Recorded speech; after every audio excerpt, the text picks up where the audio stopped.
Comeback किसे कहते हैं? सड़क पर ढोलक बजाने वाली भोजपुरी सिंगर कैसे रातों रात बन गई इंटरनेशनल सिंगर? संगीत में भोजपुरी क्या एक ट्रेंड सेट करने जा रहा है? एंड मोस्ट इंपॉर्टेंट, क्या ये गाना कॉपीड है? इन सब पर बात होगी। रिव्यू करेंगे हनी सिंह का नया सॉन्ग मैनिएक।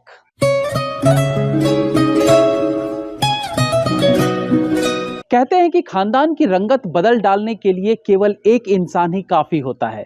एक ने भी अगर नाम, शोहरत, पैसा कमा लिया तो उसकी आगे की पीढ़ियां अपग्रेडेड हो जाती हैं और सालों से जिस खानदान को गरीब समझा जाता था उसकी आगे की पीढ़ियां अमीरों में गिनती होने लगती हैं। हनी सिंह का गाना रिलीज हुआ है मैनिएक, जो नंबर 1 पर ट्रेंड भी कर रहा है।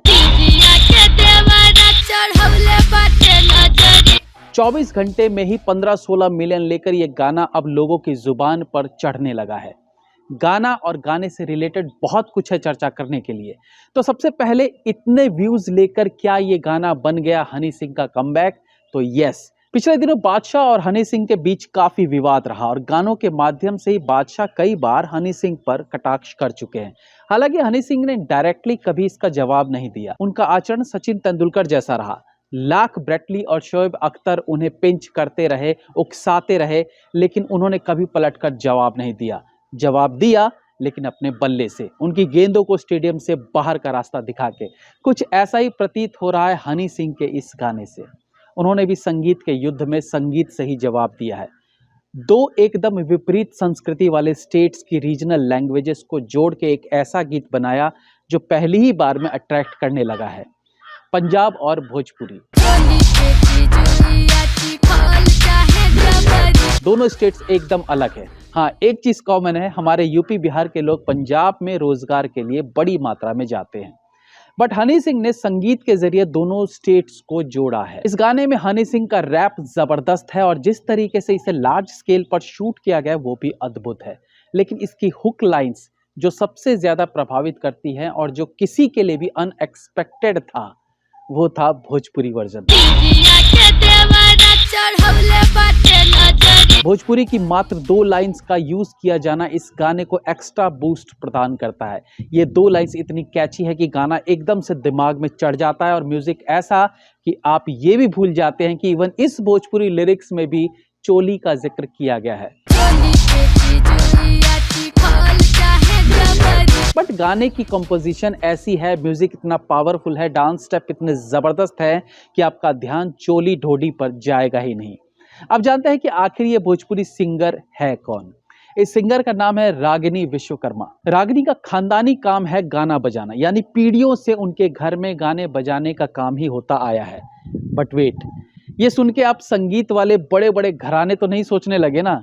रागिनी विश्वकर्मा सड़क किनारे बैठकर अपनी बहन के साथ ढोलक बजा के पैसे इकट्ठा किया करती थी। इसको इजी वे में समझते हैं, ये कुछ ऐसा है जैसा आपने ट्रेन्स में देखा होगा, कुछ गरीब बच्चे हारमोनियम लेकर गाना गाकर पैसे मांगते दिख जाते हैं। ये देखा होगा कि कोई बच्चा 2 पत्थर के टुकड़ों को बजाकर गाना गाता है, हो अब न छुपाऊंगा सबको बताऊंगा। इसी तरह से गाने गाकर वो पैसे मांगते थे। तो रागिनी विश्वकर्मा भी कुछ ऐसी ही थी। डिजिटल जमाने की देन रही कि उनका यूट्यूब चैनल खुल गया और फिर उनका एक गाना वायरल हो गया जिसको करीब 95 लाख व्यूज मिले। अब समय था रागिनी का, उसे भोजपुरी सिंगर के रूप में पहचान मिलने लगी। लेकिन फिर एंट्री होती है हनी सिंह की और ये समय था रागिनी के रीजनल सिंगर से इंटरनेशनल सिंगर बनने का। और मैनिएक गाने से रागिनी को मिली एक नई पहचान। हनी सिंह की ये खोज काबिले तारीफ है और उनका धन्यवाद कि उन्होंने गरीब टैलेंटेड लड़की को अपने गाने के लिए सेलेक्ट किया और अब गाना इतिहास रच रहा है। अब भोजपुरी कंपोजिशन की बात करें तो ये 2 लाइंस जो इस गाने में यूज की गई हैं वो रागिनी विश्वकर्मा के वायरल सॉन्ग ईगो घरे लगवा दे एसी राजा जी से कॉपीड है। कॉपीड इसलिए कि ओरिजिनल सॉन्ग के कंपोजर दिवाकर शर्मा का मैनिएक गाने में कहीं जिक्र नहीं किया गया है।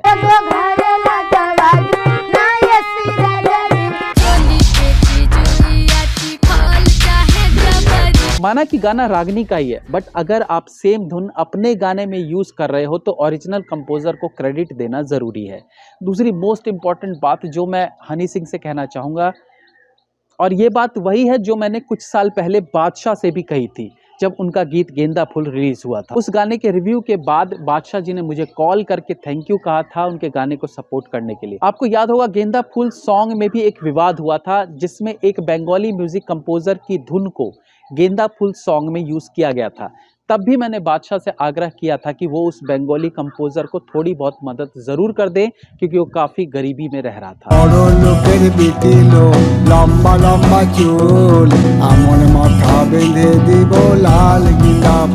बादशाह ने प्रॉमिस किया था कि ऑफ कोर्स वो उनकी मदद करेंगे एंड आई होप उन्होंने किया भी होगा। तो हनी सिंह से भी अगेन मैं आग्रह करूंगा कि अब जब आपने रागनी को नेम फेम दिलवा ही दिया है तो उसको गरीबी के दलदल से बाहर निकालने में सपोर्ट भी करें, यूज एंड थ्रो ना करें, जो कि फिल्म इंडस्ट्री में लोग करते भी हैं। वो चाहे रानू मंडल वाला केस हो या बिहार के ही एक सिंगर का जो वायरल होने के बाद हिमेश जी द्वारा मुंबई बुलाया गया, उससे एक गाना गवाया गया जिसके कारण हिमेश जी को और प्रसिद्धि मिली। उस लड़के को सिंगिंग शोज में बुलाया गया, लेकिन वो बिहार का सिंगर आज कहाँ है कोई नहीं जानता। तो इसलिए उस भोजपुरी लाइन्स वाले रियल म्यूजिक कंपोजर को मत भूलिए, जिन्हें क्रेडिट भी नहीं मिला मैनिएक गाने में। अब बात आती है भोजपुरी गीत या भोजपुरी सिंगर्स की मेन स्ट्रीम में बढ़ती डिमांड को लेकर।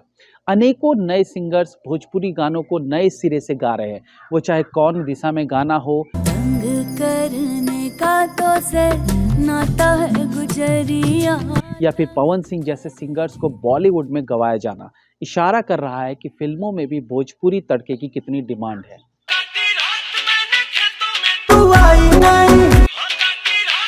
एनीवेज, गाना बेहद अट्रैक्टिव है, सीधे कानों में घुल जाता है और वीडियो तो मास्टरपीस बनाया ही है।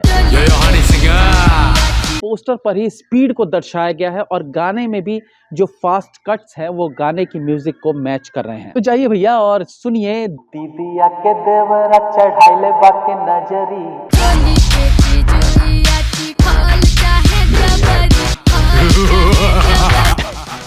Have a nice day.